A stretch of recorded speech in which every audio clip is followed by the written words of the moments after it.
प्रश्नकाल में इस वक्त की सबसे बड़ी खबर, मुंबई में बीजेपी शिवसेना के बाद अब कांग्रेस एनसीपी गठबंधन भी टूट गया है। एनसीपी ने कहा है कि वो महाराष्ट्र में अपने दम पर चुनाव लड़ेगी। इस फैसले के बाद महाराष्ट्र के उप मुख्यमंत्री अजीत पवार इस्तीफा देने जा रहे हैं। पवार ने कहा है कि उनकी पार्टी राज्यपाल से मिलकर राज्य सरकार से समर्थन वापसी की चिट्ठी सौंपने जा रही है। मेरे साथ यहां खास मेहमान है और इस वक्त न्यूयॉर्क से हमारे deputy managing director Sumit Awasthi भी लगातार जुड़े हुए हैं। लेकिन पहले आइए सीधे चलते मुंबई, जहां मातोश्री से निशात शमसी हमारे साथ हैं। निशात, ये जो 4 कॉर्नर कॉन्टेस्ट अब बिल्कुल साफ नजर आ रहा है, इसकी डिटेल्स बताइए। बिल्कुल आकाश, देखिए कह सकते हैं कि महाराष्ट्र में ये दूसरी बड़ी राजनीतिक डेवलपमेंट है। यहाँ पर पहले शिवसेना बीजेपी का गठबंधन टूटा, उसके बाद अब कांग्रेस एनसीपी ने अलग रास्ता चुन लिया है। एनसीपी ने साफ कर दिया है कि वो अब इस बार चुनाव अकेले लड़ेगी। जो 288 सीटें हैं वहां पर वो अपने उम्मीदवार खड़ी करेगी। सीधे तौर पर आरोप लगाया है कि कांग्रेस उनसे कोई बातचीत नहीं कर रहा था और यही वजह है कि उन्हें ये फैसला लेना पड़ा। इसके अलावा उनका साफ तौर से ये भी आरोप लगाया उन्होंने कांग्रेस पर कि जिस तरह से उन्होंने कल लिस्ट जारी की है, इस बारे में एनसीपी से कोई राय मशवरा नहीं किया गया। कई ऐसी सीटें थी जहां पर एनसीपी के साथ स्वैपिंग की बात चल रही थी। खुद जो एनसीपी प्रमुख है शरद पवार और सोनिया गांधी, उनके बीच में बातचीत चल रही थी और इस बीच कांग्रेस ने अचानक लिस्ट जारी करके कहीं ना कहीं एक तरह से एनसीपी को धोखे में रखा है और यही वजह है कि उन्होंने अब ये फैसला किया है कि वो ये चुनाव अकेले लड़ेंगे, अपने दम पर लड़ेंगे। और इसके बाद आज जो कल सुबह तक जो एनसीपी के तमाम मंत्री हैं वो गवर्नर से मुलाकात करके अपना इस्तीफा सौंप देंगे। हालांकि आकाश, सबसे कुछ देर बाद जो है महाराष्ट्र के मुख्यमंत्री वो भी एक प्रेस कॉन्फ्रेंस करने वाले हैं और हो सकता है कि ये बातें सामने आए कि वो भी इस बात को लेकर पुष्टि करे कि इस बार कांग्रेस भी अकेले चुनाव में उतरेगी। आकाश, बिल्कुल, धन्यवाद फिलहाल इस जानकारी के लिए। और कोई जानकारी हो तो आपके पास तुरंत आएंगे। इस वक्त की बड़ी खबर यही है कि मुंबई में बीजेपी और शिवसेना के बाद कांग्रेस एनसीपी गठबंधन भी टूट गया है। एनसीपी ने कहा है कि वो महाराष्ट्र में अपने दम पर चुनाव लड़ेगी और ये फैसला लेने के बाद महाराष्ट्र के उप मुख्यमंत्री अजीत पवार इस्तीफा देने जा रहे हैं। पवार ने साफ साफ कह दिया कि उनकी पार्टी राज्यपाल से मिलकर राज्य सरकार से समर्थन वापसी की चिट्ठी सौंपने जा रही है। इस वक्त हमारे साथ कुछ खास मेहमान यहां स्टूडियो में हैं। हमारे साथ हैं पुष्पेश पंत, टीकाकार, साथ ही साथ प्रदीप सिंह, वरिष्ठ पत्रकार। न्यूयॉर्क से सुमित अवस्थी, जो भी सोच रहे होंगे कि मोदी जी के आने से पहले क्या एक बहुत फास्ट प्लेन मुंबई तक मिल जाए और वहां से वापस आ जाए। और साथ ही साथ हमारे साथ महेश म्हात्रे भी हैं, डिप्टी मैनेजिंग एडिटर आईबीएन लोकमत। सबसे पहले महेश, आपके पास आना चाहूंगा, ये जो कुछ हुआ इसकी इनसाइड स्टोरी क्या है? क्यों बीजेपी शिवसेना एक दूसरे से अलग हो गए और साथ ही साथ क्यों एनसीपी और कांग्रेस भी एक ही दिन एक साथ घोषणा कर रहे हैं? क्या शिवसेना की इस बात में दम है कि एनसीपी और बीजेपी अंदर अंदर मिले हुए हैं? ये देखिए, इसे हम अलग तरह से भी देख सकते हैं कि पीढ़ी दर पीढ़ी राजकीय समीकरण जो रहते हैं वो बदलते जाते हैं और इसके पहले जो राजकीय समीकरण थे उसके जो सूत्रधार थे, हम यदि शिवसेना और बीजेपी युति की बात करेंगे तो हम देख सकते हैं कि बाला साहब ठाकरे, प्रमोद महाजन और गोपीनाथ मुंडे, ये जो युति के शिल्पकार थे, ये तीनों अभी नहीं रहे। उनके बाद में जो जनरेशन आई है उसमें उद्धव ठाकरे शिवसेना का प्रतिनिधित्व कर रहे हैं और दूसरी ओर यहाँ पे देवेंद्र और विनोद तावड़े जी बीजेपी का खेमा संभाले हुए हैं। तो ये जो जनरेशन बदलती जा रही है, वो जनरेशन ने जो जिस तरह से एक नया मोड़ लिया है, इसके लिए मुझे लगता है कि ये जो राजकीय समीकरण थे महाराष्ट्र के, ये बहुत तेजी से बदलते जा रहे हैं। युति जब टूटने का समय आ रहा था, तभी से आघाड़ी जो कांग्रेस और एनसीपी की जो अलायंस है उसमें भी दरारें आने की संभावना स्पष्ट होती जा रही थी और अभी तो ये पूरा चित्र साफ हो गया कि 4 बड़े पक्ष महाराष्ट्र के अपनी स्वबल पे इस इलेक्शन में लोगों के सामने जा रहे हैं। महेश, तो ये सब हमारे साथ ही रहिए। पुष्पेश पंत जी, आपके पास आना चाहूंगा। किसका फायदा होगा ये तो शायद बाद में समझ में आएगा, लेकिन सबसे ज्यादा नुकसान यहां पर क्या आपको कांग्रेस का ही नजर आ रहा है? नहीं, कम से कम मेरी व्यक्तिगत राय है कि नुकसान जिसको होगा वो कांग्रेस सबसे ज़्यादा है। क्योंकि देखिए, ज़मीनी हकीकत की बात करें तो कम से कम मुंबई शहर में और पुणे में शिवसेना को ये भ्रांति हो सकती है, मगर महसूस होता है कि उसका पलड़ा भारी है। और जहाँ तक बीजेपी है, वो जानती है कि केंद्र में सरकार मोदी के नाम पर जीती थी और महाराष्ट्र के मुंबई और पुणे से इतर इलाकों में शायद शिवसेना का प्रभुत्व ऐसा नहीं जैसा वो सोचते हैं। तो अब इसके बाद बात बचती है एनसीपी की, तो उसमें भी जो मराठा नेता सबसे दिग्गज हैं वो शरद पवार ही हैं, और मुझे लगता है कि आज भी उनकी हस्ती किसी और कांग्रेसी से ज़्यादा वहाँ भारी बैठती है। जो कांग्रेसी हैं पृथ्वीराज चौहान, वो नामजद मुख्यमंत्री हैं, और सिर्फ इस कारण कि टेक्नोक्रेट वाली उनकी छवि थी, प्रधानमंत्री के कार्यालय में काम करते थे पूर्व सरकार में। तो मुझे लगता है कुल मिलाकर कांग्रेसी एक पिटी पिटाई गोट है जिसको सब छोड़ना चाहते हैं, और बाकी सबके समीकरण बदल प्रदीप सकते जी, हैं। आपके पास आऊंगा। अभी अभी आदित्य ठाकरे ने ट्वीट किया और ये कहा कि गठबंधन तब से है जब से मैं पैदा भी नहीं हुआ था। शिवसेना की स्थिति आपको कैसी नजर आ रही इस वक्त? नहीं, देखिए, शिवसेना की स्थिति आप देखिए तो पिछले काफ़ी सालों से लगातार कमज़ोर होती जा रही है। 2009 में जब विधानसभा के चुनाव हुए, बाल ठाकरे जीवित थे, अलायंस भी था, और शिवसेना 169 सीटें लड़ी, बीजेपी 119, फिर भी बीजेपी को 2 सीटें उससे ज़्यादा मिली। तो महाराष्ट्र में बीजेपी का स्ट्राइक रेट शिवसेना से बेहतर है। उसके बाद की स्थिति ये हुई कि अब बाल ठाकरे नहीं है, शिवसेना दो फाड़ हो चुकी है, राज ठाकरे निकल चुके हैं। बीजेपी को नरेंद्र मोदी के रूप में एक करिश्माई नेतृत्व राष्ट्रीय स्तर पर मिला है। ये सब स्थितियां बताती हैं और लोकसभा चुनाव के नतीजे बताते हैं कि महाराष्ट्र में भी बीजेपी अब बड़ी पार्टी हो गई है। इस राजनीतिक सच्चाई को शिवसेना स्वीकार करने को तैयार नहीं है, बल्कि दोनों गठबंधनों में यही स्थिति है।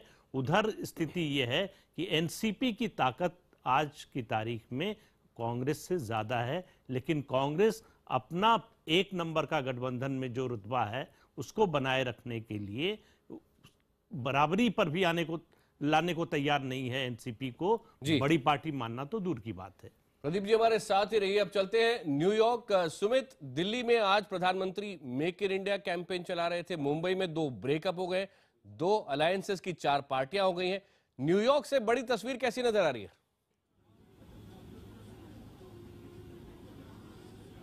देखिए आकाश, अगर यहाँ से बात की जाए तो नरेंद्र मोदी जो कि एक बहुत ही अपबीट माहौल के साथ आना चाहते थे, जरूर बीजेपी के लिए बुरी खबर है। बीजेपी सेना का गठबंधन 25 साल से ज्यादा पुराना था, और मैं ये कह सकता हूँ कि जो चारों पार्टियां अपने अपने दम पर चुनाव लड़ने की जो वकालत कर रही हैं, इसमें अगर सबसे बड़ा नुकसान किसी को हो सकता है तो वो कांग्रेस को और बीजेपी को, दोनों बड़ी राष्ट्रीय पार्टियों को। उसकी वजह बहुत साफ है, बीजेपी और शिवसेना के लिए हवा दिखाई दे रही थी। देश में अभी भी वो सेंटीमेंट बना हुआ है जो 4 महीने पहले हमने देखा था। उसका फायदा इस गठबंधन को मिल सकता था, चीजें आसान हो सकती थी, शिवसेना बीजेपी का रास्ता काफी मधुर होता, क्योंकि कांग्रेस और एनसीपी के बीच बहुत ज्यादा एंटी इनकम्बेंसी भी देखने को वहां पर मिल रही थी। इस गठबंधन के टूटने से कांग्रेस एनसीपी को खुश होना चाहिए था, लेकिन कांग्रेस एनसीपी अपना घर भी नहीं बचा पाई। वो भी आपस में राजनीतिक रस्साकशी में एक दूसरे से अलग हो चुके हैं। एक पूरे तरीके से अगर मैं यहाँ से देख के बताऊं आकाश, तो ये कह सकता हूं कि जो क्षेत्रीय पार्टियां हैं, चाहे शिवसेना हो चाहे एनसीपी हो, जो कि ज्यादा बड़े डोमिनेंट पार्टनर्स बताते हैं अपने अपने अलायंस के, उनको थोड़ा बहुत फायदा हो भी सकता है। लेकिन दोनों बड़ी राष्ट्रीय पार्टियों के लिए ये वाकई में बहुत बड़ा झटका है। कांग्रेस वो भी तब जबकि वो राजनीतिक जमीन खो रही है पूरे देश में। ऐसे में एक और बड़ा राज्य इस अलायंस के टूटने की वजह से, या बीजेपी शिवसेना के अलायंस के टूटने की वजह से इनकैश न कर पाने की वजह से, वाकई में सोनिया गांधी के लिए, राहुल गांधी के लिए चिंता की बात है। पृथ्वीराज चौहान की छवि ऐसी है भी नहीं कि वो राजनीतिक तौर पर बहुत ज्यादा टैक्टफुल हो और चीजों को बचा पाए। इन तमाम चीजों का खामियाजा सबसे अधिक कांग्रेस को उठाना पड़ेगा। और अभी अभी जानकारी ये भी आ रही है कि महाराष्ट्र के मुख्यमंत्री पृथ्वीराज चौहान 9 बजे के आसपास एक प्रेस कॉन्फ्रेंस कर सकते हैं, जो हम आपको यहां तुरंत उसकी जानकारी देंगे और उस प्रेस कॉन्फ्रेंस में भी ले चलेंगे। महेश, आपके पास आना चाहता हूं, राज ठाकरे इस पूरे समीकरण में कहां खड़े? क्या वो खुलकर बीजेपी के साथ सामने आ सकते हैं? हाँ, मुझे वही बात याद आ रही है। पिछले सप्ताह ही राज ठाकरे से मुलाकात हुई थी, तो हमें बहुत आश्चर्य लगा था कि राज ठाकरे पूरी उनकी जो राजनीतिक गतिविधियां हैं पूरी ठंडी हो गई थी और वो कुछ बात करने के लिए तैयार नहीं थे। तो उन्होंने एक तरह से बीमारी का थोड़ा सा नाटक भी करके देखा, और उसके बाद में आज उन्होंने उनका जो ब्लूप्रिंट है वो ब्लूप्रिंट लोगों के सामने लाया। उनका विकास की जो योजना है आज लोगों के सामने लाई, और उसी वक्त ये शिवसेना और बीजेपी का जो युति थी इतने 25 साल से, वो टूट गई है। तो मुझे लगता है कि राज ठाकरे इस सब नए समीकरण में अहम भूमिका निभा सकते हैं। उनकी जो पार्टी है उस पार्टी का और उनका खुद का पंतप्रधान नरेंद्र मोदी जी से एक लगाव है, और वो लगाव उन्होंने कभी छुपा के नहीं रखा था। लोकसभा चुनाव के दरमियान उन्होंने खुल के वो बात लोगों के सामने रखी थी। और मुझे लगता है कि इस वक्त राज ठाकरे और उनकी पार्टी मनसे की जो एक भूमिका है वो बहुत अहम रहेगी। मुझे लगता है कि वो बीजेपी के साथ जा भी सकते हैं। प्रदीप सिंह जी, एक बात बताइए कि अगर वास्तव में महाराष्ट्र की जनता बीजेपी के सिर पर वरद हस्त रख दे तो क्या एक भूचाल आ जाएगा महाराष्ट्र की राजनीति में? नहीं, देखिए, ये एक्सपेक्टेशन जो है लोकसभा चुनाव के नतीजे के बाद से बनी हुई है कि बीजेपी शिवसेना की सरकार आ रही है, इसमें किसी को कहीं संदेह नहीं था। अब गठबंधन टूटने के बाद सवाल यह है कि बीजेपी की क्या स्थिति होगी। देखिए, जिन राज्यों में भी बहुदलीय राजनीतिक व्यवस्था है वहां बीजेपी तभी जीतती है अगर वो अलायंस में हो या उसकी विरोधी पार्टियां बटी हुई हों। महाराष्ट्र में पहले स्थिति थी जब तक गठबंधन था अलायंस की, अब स्थिति यह है कि 4 पार्टियां मुख्य रूप से मैदान में हैं। और मेरा जहां तक मेरी समझ है, मुझे लगता है कि जैसे जैसे चुनाव अभियान आगे बढ़ेगा, ये चुनाव महाराष्ट्र का चतुष्कोणीय होने की बजाय 4 पार्टियां हैं, सब लड़ रही हैं, लड़ेंगे, लेकिन ये बीजेपी और एनसीपी की लड़ाई मुख्य रूप से हो जाएगी। पहले नंबर पर बीजेपी रहेगी और दूसरे नंबर पर एनसीपी आ सकती है। सुमित कुछ बोलना चाह रहे? सुमित। आकाश, 2 चीजें कहना चाह रहा हूं। पहली बात तो ये कि जो बात अभी हमारे मेहमान भी बोल रहे हैं कि इससे सबका नुकसान है। ये मतलब एक ऐसी चीज जो बहुत आसानी से हो सकती थी वो तितर बितर होकर रह गई है। शिवसेना एनसीपी को सबसे ज्यादा भले राजनीतिक तौर पर अपनी ताकत दिखाने का मौका मिलेगा, लेकिन कुछ फायदा नहीं होने वाला। लेकिन एक चीज जो खासी महत्वपूर्ण है वो ये कि पोस्ट पोल अलायंस जरूर देखने को मिलेगा, क्योंकि चारों बड़ी पार्टियां अगर अपने दम पे लड़ रही हैं तो तय मान के चलिए अपने दम पर सरकार एक की पार्टी को बनाना बहुत ही नामुमकिन होगा। अलायंस की जरूरत पड़ेगी। अब ये देखना बहुत दिलचस्प होगा कि क्या बीजेपी जरूरत पड़ने पर एनसीपी से हाथ मिला सकती है या एनसीपी बीजेपी के साथ हाथ मिलाएगी। और अगर ये घटनाक्रम होता है तो भारतीय राजनीति एक नई दिशा में मुड़ जाएगी महाराष्ट्र के जरिए से। और एक और खास बात आकाश भी जरूर कहना चाहूंगा, नरेंद्र मोदी के लिए अब तक बहुत अच्छा माहौल चल रहा था। बीजेपी उनकी अगुवाई में बहुत पॉजिटिव फीडबैक देखने को मिल रहा था। ये पहला बड़ा कदम हो सकता है जिस वजह से बीजेपी का जो पीक है वो कहीं रुक ना जाए। इसलिए नरेंद्र मोदी को हस्तक्षेप करना चाहिए, इस अलायंस को बरकरार रखने की कोशिश करनी चाहिए दोनों पक्षों की तरफ से, क्योंकि कहीं ना कहीं जब तेज हवाएं चलती हैं तो वही दरख्त टूटते हैं जो तन के खड़े रहते हैं, और जो झुक के एडजस्ट कर लेते हैं वही दरख्त अपनी जान को, अपने वक्त को आगे बढ़ा पाते हैं। तो कौन झुकता है, कौन तेज हवाओं को लेकर उड़ जाएगा, ये देखने की बात होगी। बिल्कुल। और साथ ही साथ मराठी अस्मिता के नाम पर जो वोट लिए जाते हैं, क्या वो इस बार बट जाएंगे? शिवसेना और बीजेपी के रास्ते अलग अलग हुए हैं, और एनसीपी के और कांग्रेस के भी। और अब से थोड़ी देर पहले आदित्य ठाकरे ने ट्वीट किया है, कि इमोशनल ट्वीट है ये, कि ये जो गठबंधन है शिवसेना और बीजेपी का, इसे बाला साहेब ठाकरे ने और प्रमोद काका यानी प्रमोद महाजन ने विचारधारा और विकास के लिए बनाया था। और ये अलायंस मैंने तब से देखी जब से मैं पैदा हुआ था। मैं जिस तरह के वातावरण में बड़ा हुआ हूं उसमें बीजेपी के नेताओं के साथ मेरी बहुत सारी पुरानी यादें जुड़ी हुई हैं। और ये सिर्फ एक राजनीतिक गठबंधन नहीं था, ये एक परिवार था जो साथ में आया था मेरे दादाजी प्रमोद महाजन, प्रमोद काका जिनको वो कह रहे हैं, अटल जी और आडवाणी जी के कारण।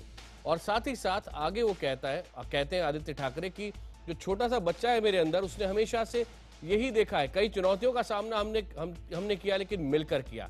बीजेपी के जब बुरे दिन थे उस वक्त भी हमने बीजेपी का पूरा साथ दिया और बिना शर्त दिया।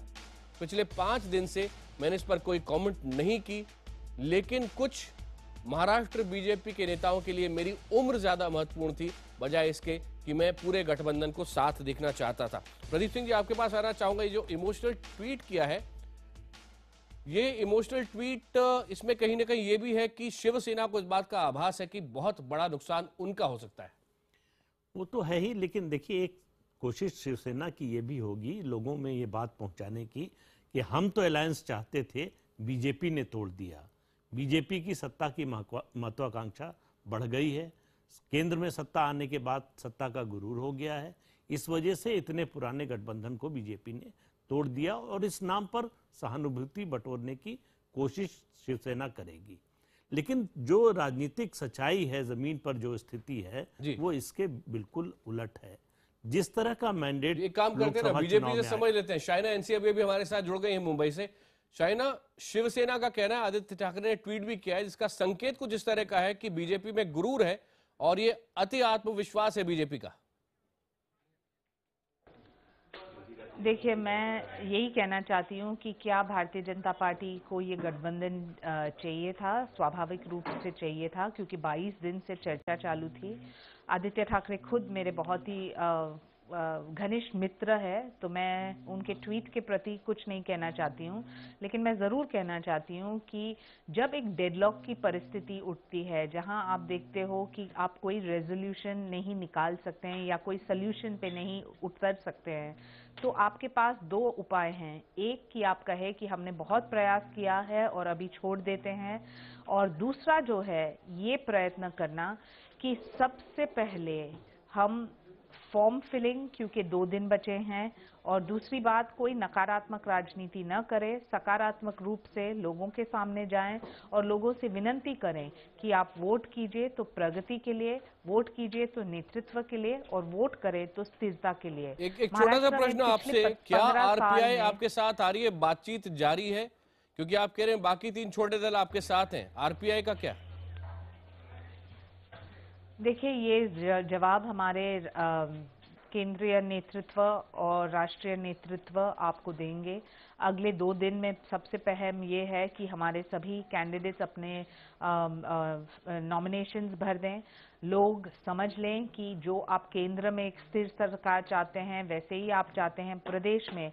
तो ये एक मौका है, एक सुनहरा मौका है, जहां आप विश्वास के लिए वोट करें और आपकी जिंदगी के लिए जो आप परिवर्तन लाना चाहे, खास तौर से महाराष्ट्र में जिस ढंग से कांड के ऊपर कांड, 70,000 करोड़ का जो इरिगेशन स्कैम हो या फिर आदर्श घोटाला हो, इतने सारे हमने ऐसे स्कैम्स देखे हैं इस प्रदेश में कि कहीं ना कहीं ये बीजेपी शिवसेना की जीत तय मानी जा रही थी, लेकिन अलग होने के बाद क्या कहती है महाराष्ट्र की इंचा, उसके लिए हम सबको इंतजार करना होगा। आप सबका बहुत बहुत धन्यवाद। जी, आखिरी बात पूरी कर लें। अंत में सिर्फ ये एक चीज कहना चाहती हूँ, लक्ष्य यही है कि कांग्रेस और एनसीपी की भ्रष्ट सरकार को खत्म कर दें, प्रगति के राह पे चले, और लोगों के साथ जो विश्वासघात हुआ है 15 साल में, उससे उभर के एक नई दिशा में। जी बिल्कुल, आपने वो चुनाव वाला फील दे दिया है। शाइना जी, बहुत बहुत धन्यवाद। सभी मेहमानों को बहुत बहुत धन्यवाद। प्रश्नकाल का ये अंक यहीं समाप्त होता है, लेकिन आपको बता दें कि एक छोटे से ब्रेक के बाद इंडिया 9 बजे का